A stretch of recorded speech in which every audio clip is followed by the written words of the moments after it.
welcome to Disney and Beyond, your one-stop shop for all things Disney and pop culture. Today, I am going to be going over the biggest announcements that came out of Gamescom last week. There's a lot to cover, always a massive event, so let's just get started.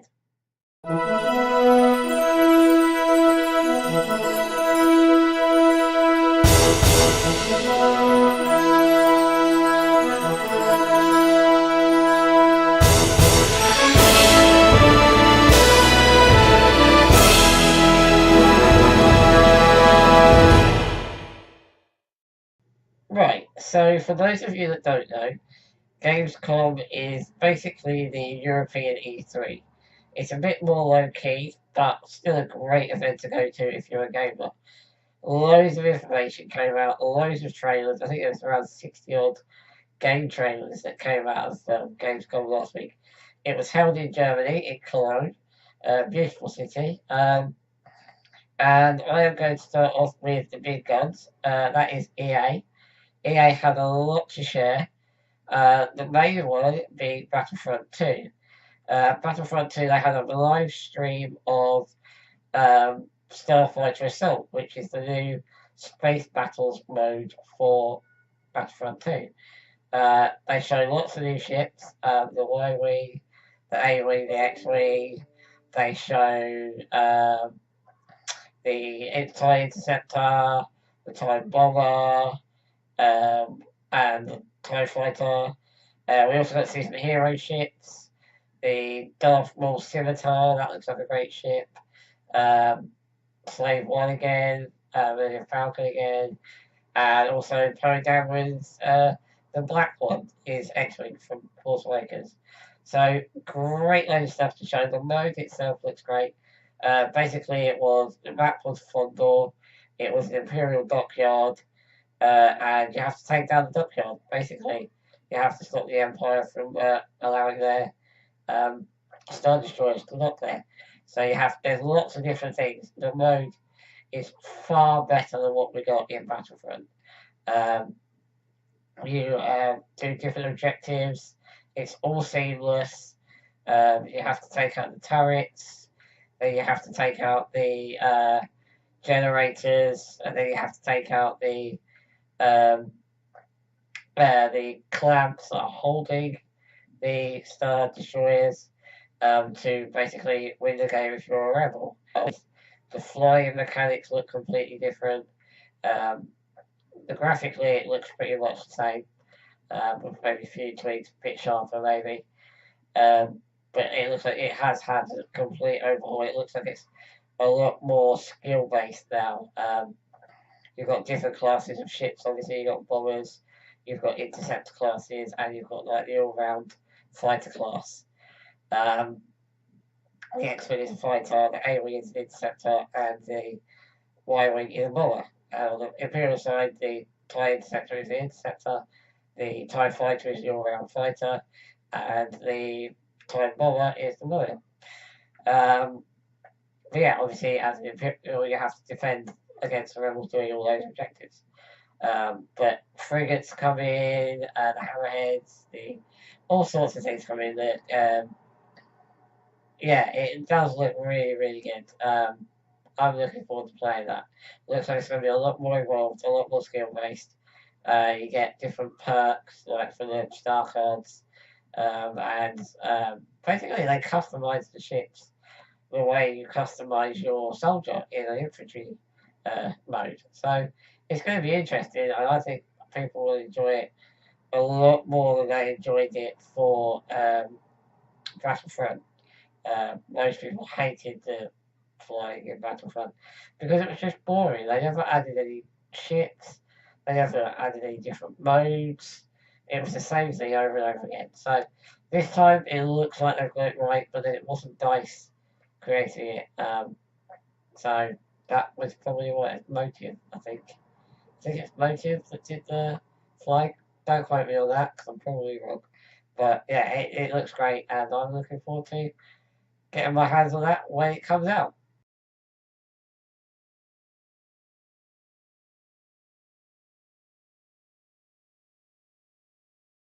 sticking with EA, the other big gun that they have is Battlefield 1.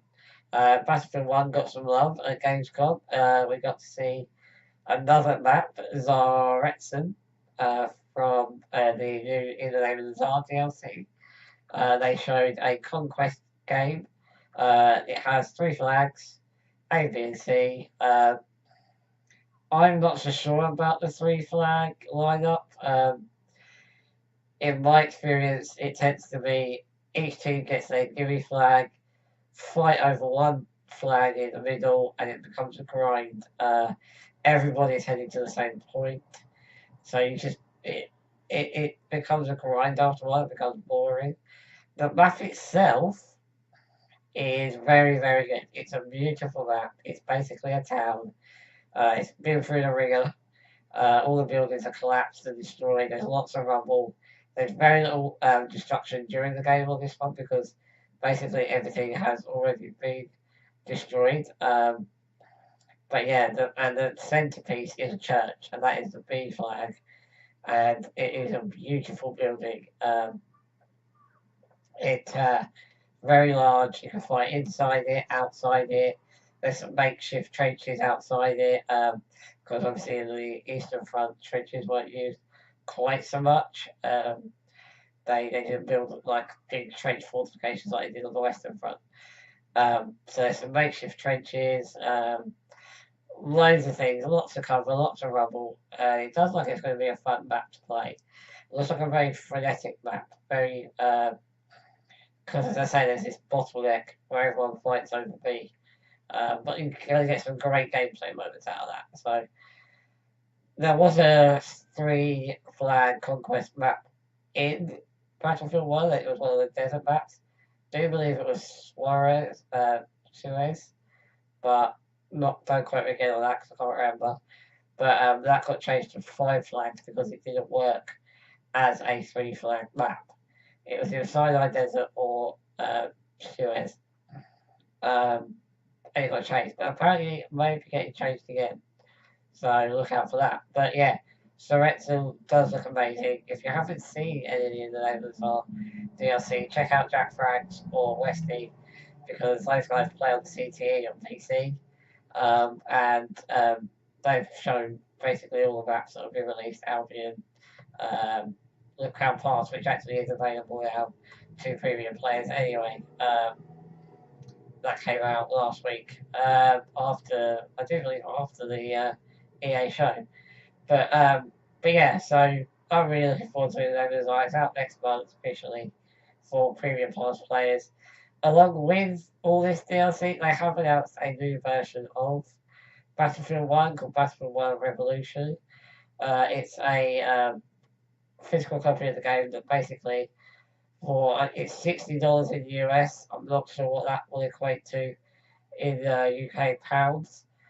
Round about the same at the moment with the exchange rate, about 55, 50 maybe. But with that, you get all the current DLC that's been released, all future DLC that is coming out, and obviously the base game itself.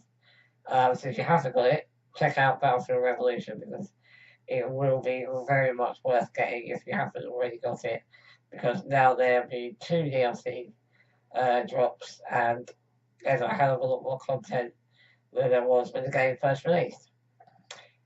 But that wasn't all the Battlefield 1 news we got. We also got some news about a new game mode that is coming, and that is Battlefield 1 Incursions. Now, I don't know if you guys saw my Gamescom preview video, but I mentioned that DICE have been teasing for a while about a competitive mode, and that we were going to see that at Gamescom. And they followed through with that. Battlefield 1 Incursions is a 5v5 game mode where players get to pick a particular character kit, and those kits are Trench Surgeon, Control Leader, AT Assault, Battle Mechanic, Mortar Support, Raid Leader, Shock Assault, Proximity Recon. So lots to take in there. And each of those kits will have different weapons, different gadgets that you can use to work as a team. It's all about team play. It's all about fulfilling your role within that five-man team. And this is DICE's way of getting into the esport market with Battlefield 1. Obviously, they are huge esport players with regards to sports games, FIFA being one of them. But they want to move into the first person shooter market with competitive play, and that's understandable. That's the way games go these days. It seems like it could be a slight Overwatch kind of mode. There is a trailer, and you can check that out. Um, I will probably give it a go. It doesn't look like it's going to be too much on the side of the hardcore gamer. I mean, I am a relatively hardcore gamer, I suppose, but not massively so. It does look like it might appeal to the casual gamer as well. So I will give it a go. I'm not really into the whole competitive esport thing. Um, but as I say, I'll try it. I'll see what it's like. The weapons and gadgets are completely different mix up to what they are in the base game, in the normal modes.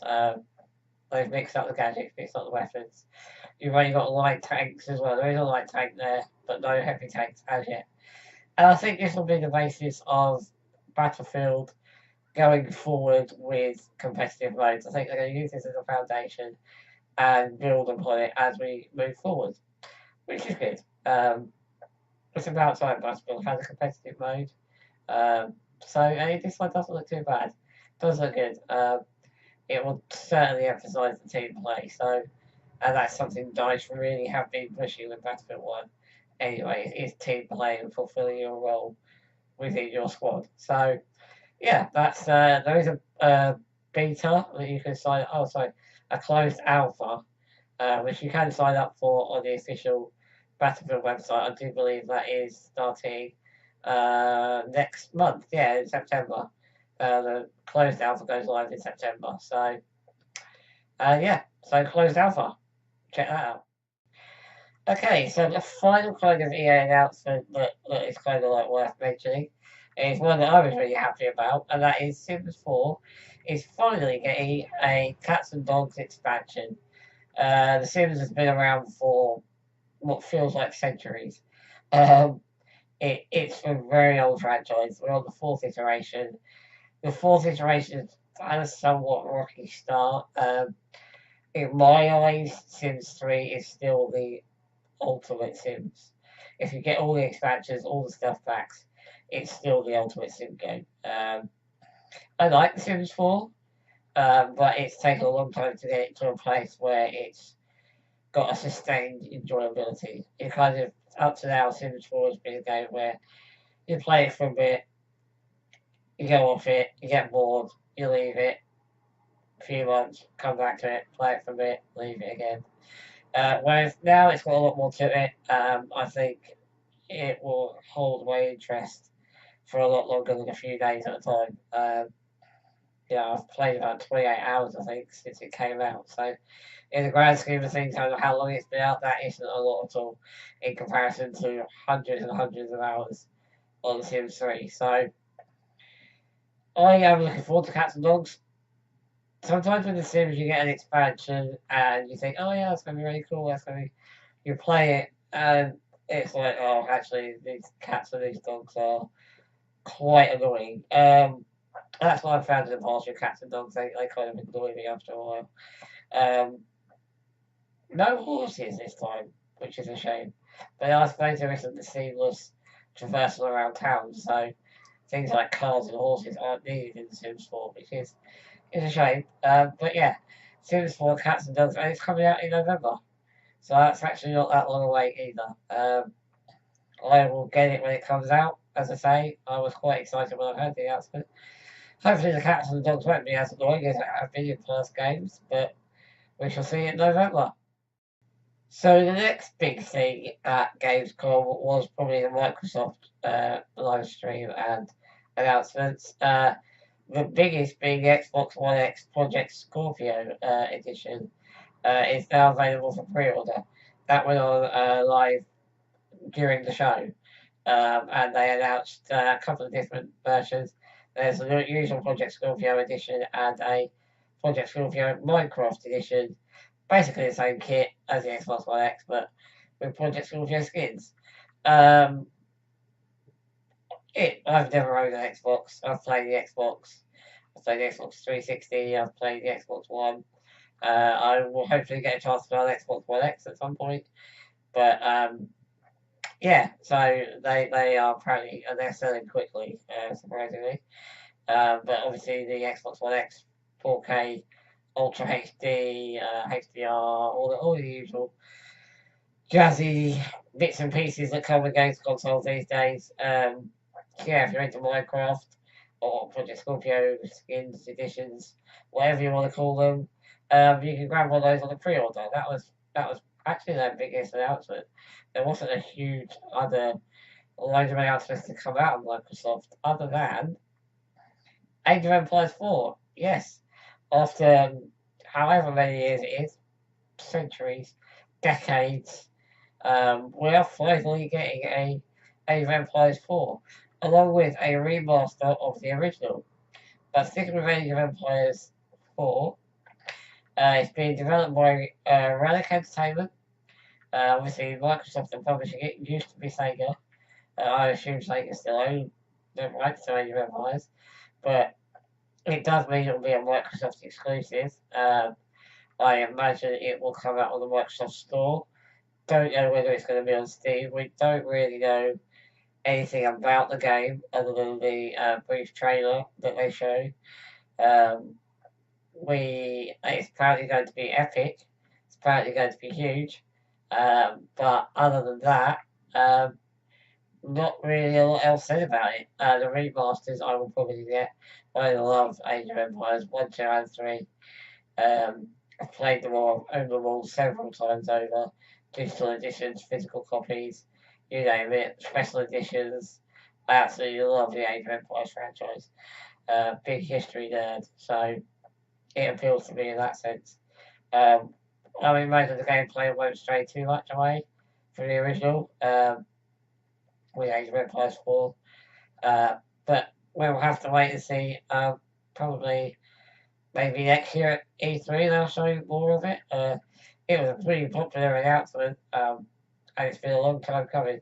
So hopefully we will see some more as time goes by. I'm looking forward to it. I'm really excited by it. So yeah, check out Age of Empires 4 when it comes out, and the Age of Empires Remastered editions. Okay, so that brings us now to Ubisoft. Ubisoft had a couple of announcements to make, and the first being a new iteration of the Anno franchise, and that is Anno 1800. As the name suggests, Anno 1800 is taking the franchise back to the 19th century at the beginning of the industrial age, which will actually fit the city building sim quite well, as the last two Anno games have been set in the future. They were okay. The newest one, the last one, isn't particularly well liked. It's overly simplified, and it just gets old, gets boring. Isn't that enjoyable? The one before that, which I do believe was Anno 2075, is very much loved. But they are heavy on the politics and economics and building a town, a city, rather than combat. There is combat elements, but they're few and far between. Um, there will be a story-based campaign, a sandbox mode, and a multiplayer mode. The official blurb reads: Anno 1800 brings players to the dawn of the industrial age, a time of industrialization, diplomacy, and discovery.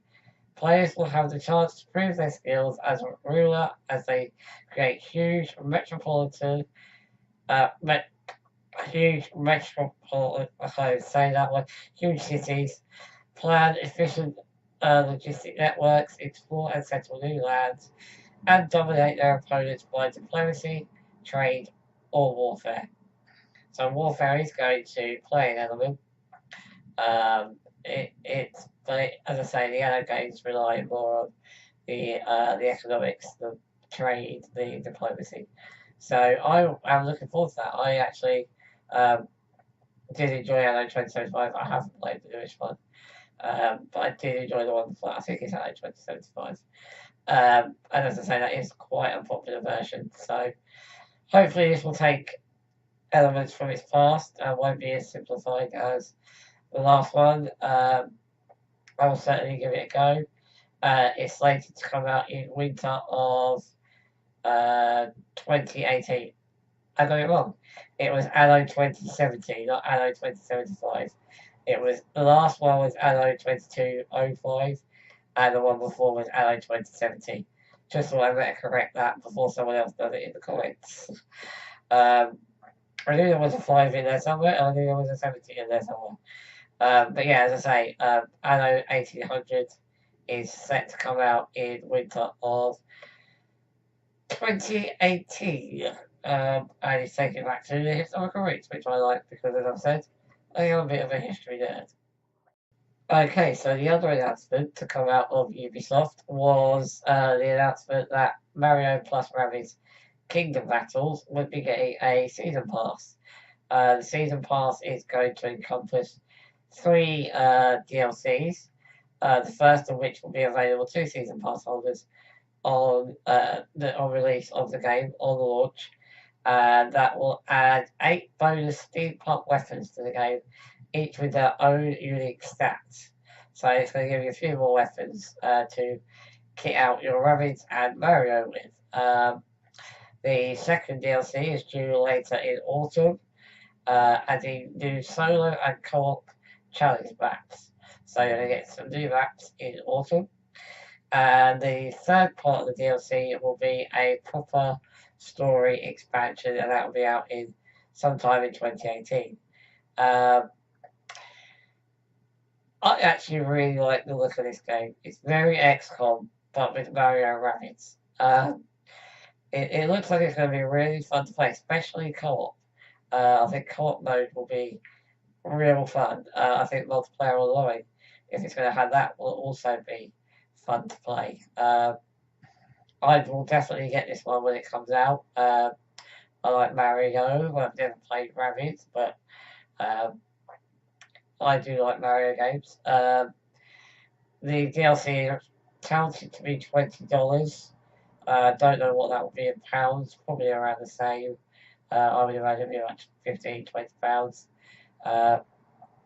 I possibly will get the season pass. But I don't know really whether it warrants the price. Because let's face it, Switch games are expensive anyway. You're talking in the UK, you're talking around £50 for a Switch game, a brand new AAA Switch game. So with another £15, £20 on top of that, that makes that a very, very expensive game. The season pass model is old, and gamers and players are getting sick of it. People want to buy a game; they don't want to then have to buy more on top of that. I mean, optional DLC for a cost, yes, but a season pass. I mean, come on, paid DLC is dying.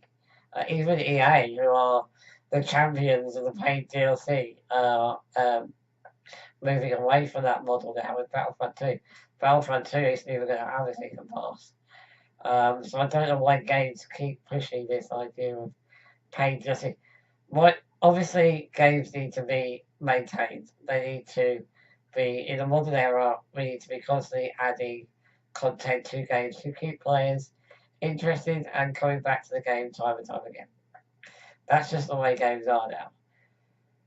But that sustainability can be done through microtransactions, provided they're not microtransactions that give you major benefits in the game, so it doesn't become a pay-to-win scenario. I don't really see why microtransactions can't be used to sustain a game. Battlefield 1, you can unlock every weapon and every gadget for the base game without having to level up your soldier. You can do that by paying to unlock it. That doesn't create a pay-to-win situation, but it does put money in the pocket of the developer to carry on developing and maintaining that game. Stuff like that microtransactions, I personally think are the way forward.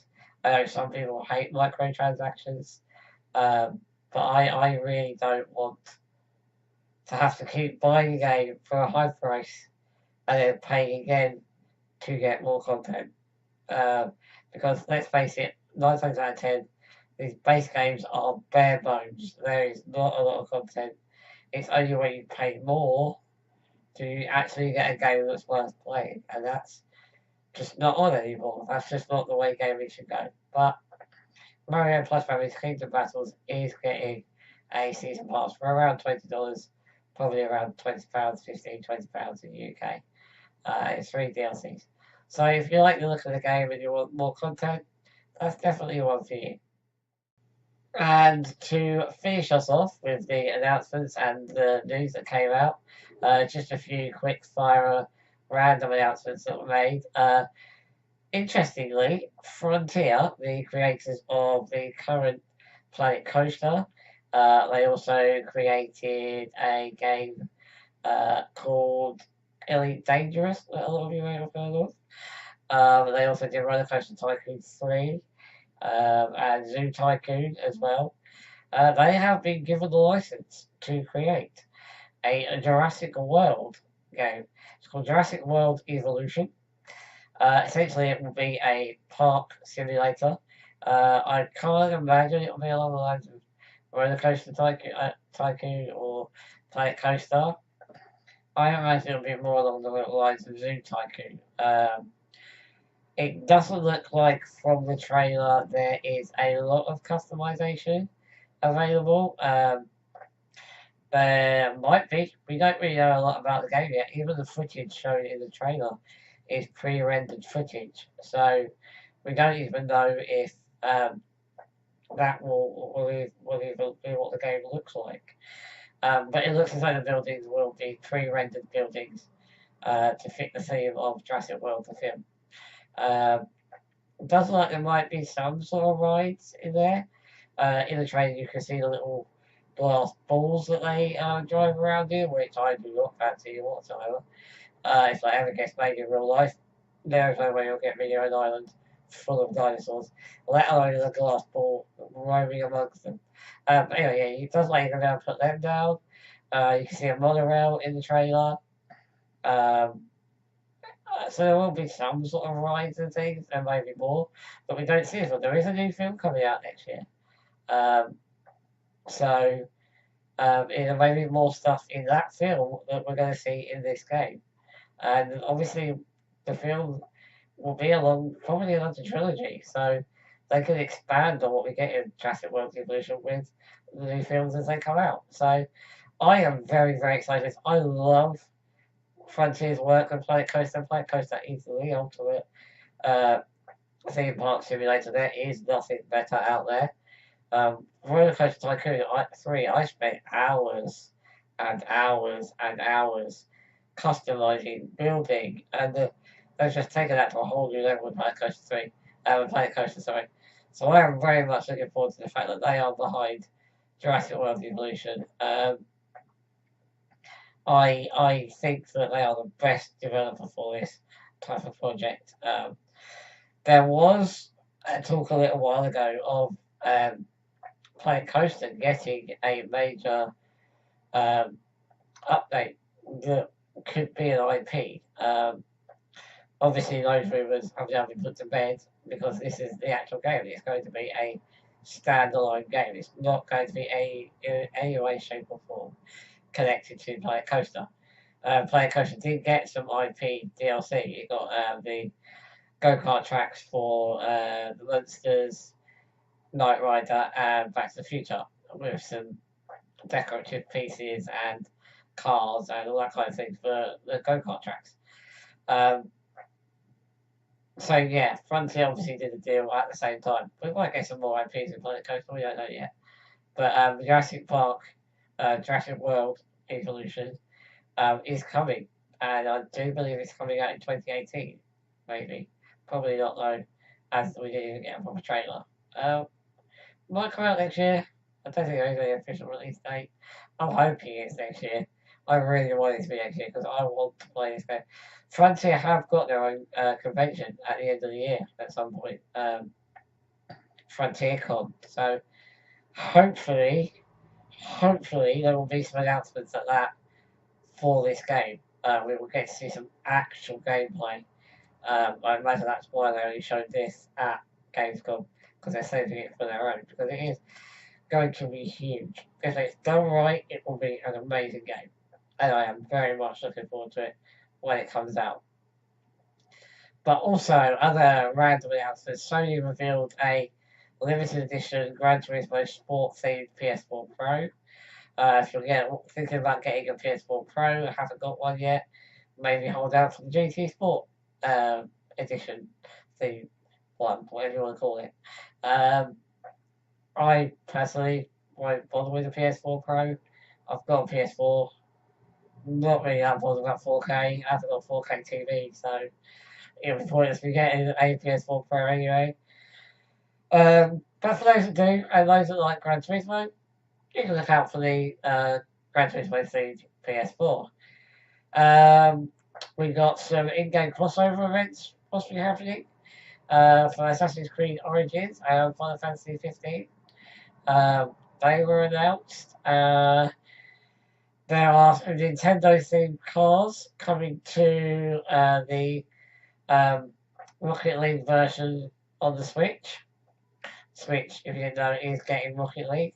And they're going to have a Mario and Luigi car and a Metroid car specific to the Switch version. So that was pretty cool. And finally, last but certainly not least, Blizzard released an animated short for Overwatch and Hearthstone. But with the Overwatch, they also announced a new map called Junkertown. Now, Junkertown looks like it's going to be some sort of dystopian style map in a desert somewhere, kind of very, very Mad Max, which is very different to the maps that are currently in the Overwatch, which are kind of utopian maps. They're kind of like the future in a perfect future, everything's clean, and whereas Junkertown is the complete opposite of that. So that is something. Don't just hate it when you're doing a video and something on your phone decides to go off right in the middle. That's the second time this week that has happened. So apologies for that. But Overwatch is getting a new map, Junkertown. Well, that was a bit of a run through. That is basically all the major announcements that were made at Gamescom. There were a lot more things. Nvidia showed off some gameplay there using their new stuff that's coming out. And say there are around 60 trailers released, and it would be impossible for me to cover all of that in one video unless you wanted to sit here for about 4 hours. But these were the stories that I picked out as the major ones.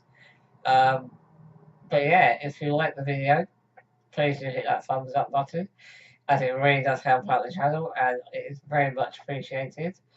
Also, if you don't want to miss any more Disney and Beyond content, please do hit that subscribe button, as again, that really helps the channel to grow.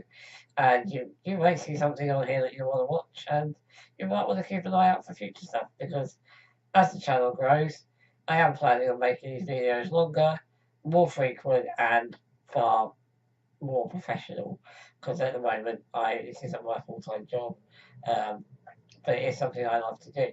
So please do hit that subscribe button.